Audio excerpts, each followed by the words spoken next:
બેન અત્યારે અત્યારે અમે 3 વાગ્યાના પાણી ખાધા પીધા વગર ટોયલેટ બાથરૂમ કર્યા વગર અહીંયા છીએ.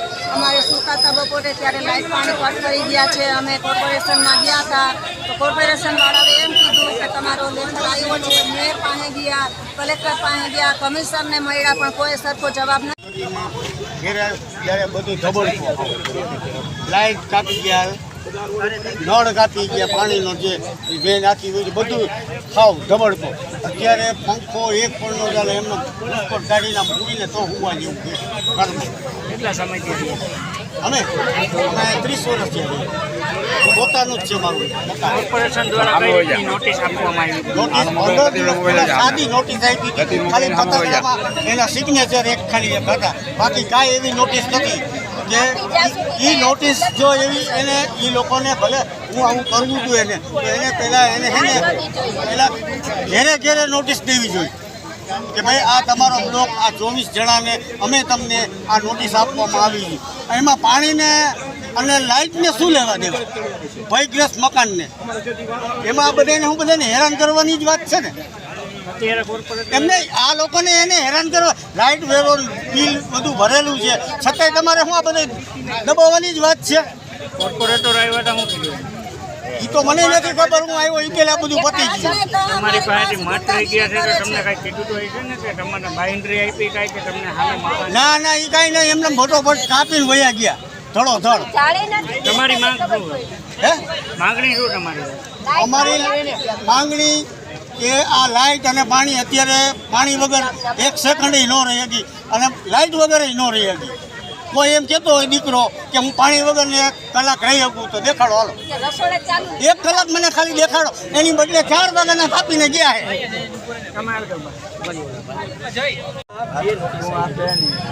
એ નોટિસ રિનોવેશન કોઈ નળ જોડાણ કાપી નાખશે કે લાઇટ જોડાણ કાપી નાખશે એ કોઈ નોટિસ હતી જ નહીં, બરાબર. એ છતાં અમારા એક મિત્ર ગયા હતા હાઉસિંગ બોર્ડમાં, ત્યાંથી એવું કહેવામાં આવ્યું હતું કે હજી તમારા બ્લોકમાં કોઈ લાઇન કે તમારે કોઈ જરૂર છે નહીં, બરાબર. હવે 3 વાગે અમે સૂતા હતા ને ત્યારે એ લોકો આવીને લાઇન કટ કરી ગયા છે.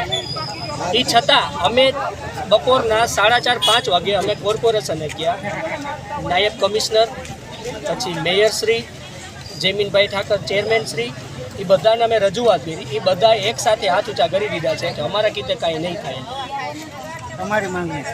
અમારી માંગણી અત્યારે અમને લાઇટ ને પાણી ચાલુ કરી દો. એ લોકો એમ કે અમારી ગાઈડલાઈન પ્રમાણે કે તમે રીડેવલપમેન્ટમાં નાખી દો, બરાબર, અમે રેડી છીએ. એમાં અમારી ડિમાન્ડ રહેશે કે આ 144 ઘર છે, બરાબર, તો બધાની ડિમાન્ડ એવી છે કે તમે અમને કોઈ એવો આશરો આપો એટલે અમે ઇન્સ્ટન્ટ ખાલી કરવા તૈયાર છીએ. તમને અગાઉ કોઈ નોટિસ આપેલી? કોર્પોરેટ અગાઉ કોઈ નોટિસ આપેલી તમને? અગાઉ નોટિસ ખાલી રિનોવેશનની આપેલી હતી. કોર્પોરેટર આવ્યા હતા સ્થાનિક તમારા, એને શું કીધું? કોર્પોરેટર અમને ફસાવવા માગે છે.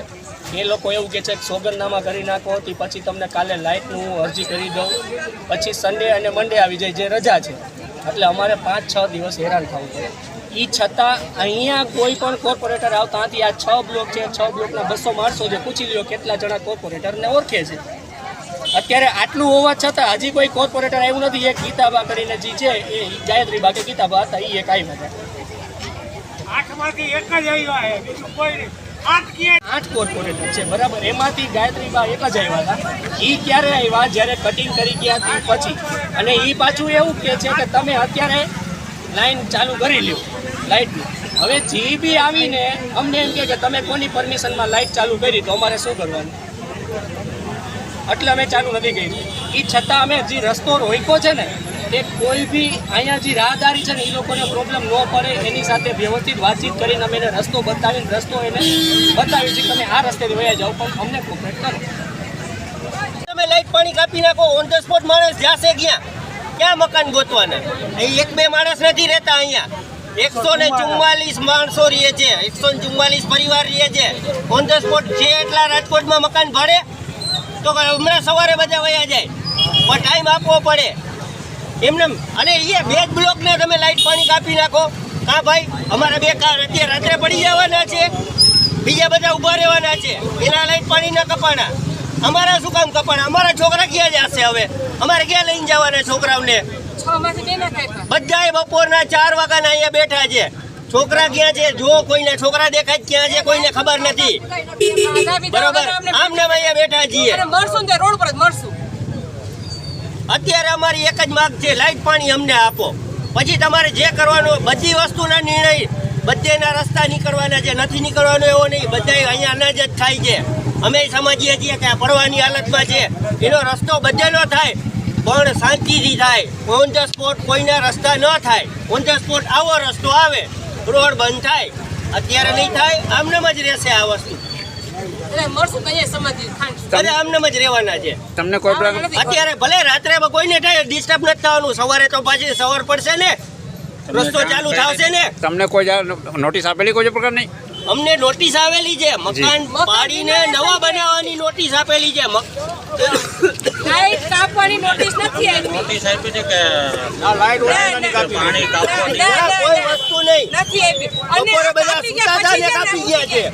કાપી ગયા તમને કોઈ પછી જાણ અમને ખબર પડી ક્યારે કે જ્યારે નાલી તોડવાનો અવાજ આવ્યો ત્યારે ખબર પડી કે એ નીચે અથોડા મારે એટલે ખબર પડી હતી. એ પેલા કોઈ જાણ નહોતી કરેલી, કોઈ કોઈ જાતની જાતની જાણ નોટિસ નથી નથી આપી કરેલી. અને ડાયરેક્ટ જ કાપી ગયા આવી. ડાયરેક્ટ કાપી ગયા છે. અને કાપી ગયા પછી મોટા મોટા ફટાકડા મારી હવે ગયા. તમારી માંગણી શું છે? મારી નાખ્યા પછી બધા ઘરના ભેગા થઈને અમે કોર્પોરેશને ગયા છીએ, ન્યાય અધિકારીને મળ્યા છીએ, ન્યાય કોઈ જાતનો જવાબ મળ્યો નથી. પછી અમે અહીંયા બેઠા છીએ, એમને ડાયરેક્ટ બેઠા નથી. કોર્પોરેશને ગયા તો ત્યાં તમને શું બધાને લાઈટ આપવાની કોઈ જો મોટો અધિકારી જ મળ્યું નથી અમને ન્યાય. કોઈ નહીં.